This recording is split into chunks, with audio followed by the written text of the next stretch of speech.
ওষুধ খাই কামই হয় না। দূর।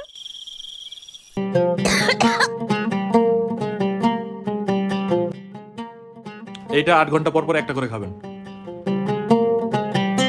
ওষুধ কই পাইছো তুমি? ডাক্তারের কাছেও তো গেলে না। যা লাগবে কে? ওষুধ তো ছিল এই বাসায়। 2 দিন খাইছিলাম, পরে ঠিক হয়ে গেছিল, আর খাইনি। এখন অনেকটি আছে, অনেকদিন খাওয়া যাবে না। দেখি।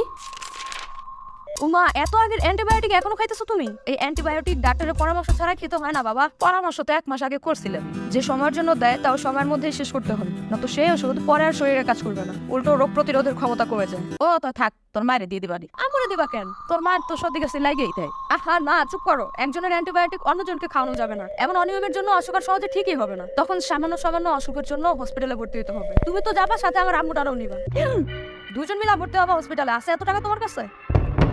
আর অ্যান্টিবায়োটিকের কোর্স চলাকালীন একটু হাত মুখ পরিষ্কার রাখতে হয়, বারবার হাত ধুইতে হয়। আর তুমি তো ওইসে চুপ থাক, ডাক্তার দেখাই খাবানি।